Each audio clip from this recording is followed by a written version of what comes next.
हाँ, आपकी as 20 year mail है ना, 20 हाँ। साल है। हाँ। आपको फीवर कब से आ रहा था? 1 जुलाई मैंने नोट किया है। आप बताइए? फीवर 1 तारीख से स्टार्ट हो गया था मेरे को। 1 जुलाई 2026 से ना? हाँ। तब कोल्ड एंड कफ था आपको और काले रंग का बलगम आ रहा था पिछले 10 दिनों से। मैंने 12 जुलाई को आपको चेक किया है, ठीक हाँ, है? थोड़ा सा। गले में दर्द भी था आपको। हाँ, तो जुकाम आपको बुखार कितना आता था? बुखार 100.5 रहता था। हुँ, 100.5, 100.6 ऐसा। ऐसे ही रहता था। तो हाँ। उसके लिए आपने कहीं पर कोई ट्रीटमेंट वगैरह लिया था इससे पहले, यहाँ आने से पहले 12 जुलाई से पहले? हाँ, कहाँ मतलब से?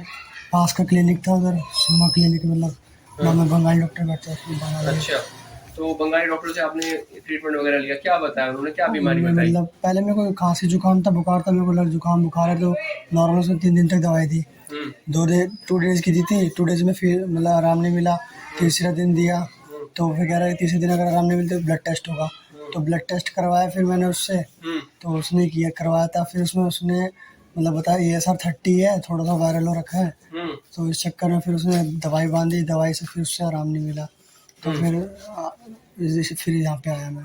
ठीक है, उन्होंने वायरल बताया जबकि वायरल आपको था नहीं। जब हमने जाँच करा तो हमें लंग्स के अंदर प्रॉब्लम लग रही थी, ठीक है ना? हम्म। और पैथोलॉजी थी तो हमने ब्लड टेस्ट भी कराया तो TLC आपका जो इन्फेक्शन को इंडिकेट करता है 18,500 था, 18,800, ठीक है? 1000 पर सीसी। न्यूट्रोफिल पायोजेनिक इन्फेक्शन को रिफ्लेक्ट करता है, वो 87 था, बहुत ज़्यादा बढ़ा हुआ था। तभी हमने उस समय निर्णय करा था कि आपका एक्स-रे चेस्ट कराएँगे और आपने करवा भी लिया, ये भी अच्छी बात है। और आपके राइट साइड के अंदर, राइट अपर जो जॉन है और मिड जॉन के अंदर इन्फिल्ट्रेशन आया, ठीक है? तभी हमने बलगम का टेस्ट भी भेज दिया था, वो पॉजिटिव आया है ट्यूबरकुलोसिस के लिए। तो आपको छाती में दर्द होता था?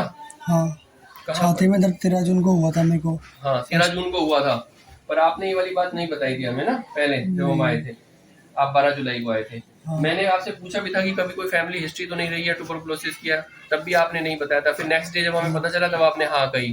तो हाँ। आपको लगता है कि जानकारियाँ सही देनी चाहिए, हाँ, सही दोगे तभी सही इलाज होगा। ठीक है ना? हाँ। और सही जानकारी दो, सही बातों का मतलब जो पूछा जा रहा है उसका सही-सही आप जवाब दें और सारे सिम्पटम्स आपको बताने होते हैं, ठीक है ना? तभी डायग्नोज़ होता है। अब डायग्नोज़ हो गया है आपका और दवाइयों से ठीक हो जाएगा, पर उसमें CB नाट वगैरह करके वो देखेंगे कि भई ड्रग रेजिस्टेंट ट्यूबरकुलोसिस वगैरह तो नहीं है और उसी को करने के पश्चात ही दवाइयाँ स्टार्ट करें, नहीं तो बार-बार रिलैप्स होता रहेगा क्योंकि आपको पहले भी हुई थी। हाँ। आपने बताया फिर बाद में अगले दिन 13 जुलाई को मुझे कि आपको 2021 में हुई थी। हाँ, 2021 में हुई थी ना? हाँ। हाँ। आपने सेक्टर 2 से डिस्पेंसरी से दवाइयाँ भी खाई, हाँ। 6 महीने का कोर्स भी करा, हाँ। फिर अगेन अब आपको पॉजिटिव आ गया है। हाँ। तो इसका मतलब ये है कि ड्रग रेजिस्टेंट ट्यूबरकुलोसिस होने के चांसेस हो सकते हैं आपको। इसलिए आपको हमने एक स्पेशल टेस्ट बताया CB नॉट का, वो डिस्पेंसरी से करवा लेना। ठीक है। तो आप यहाँ पर जो डायग्नोज करा है बीमारी की पहचान से कितने संतुष्ट हैं?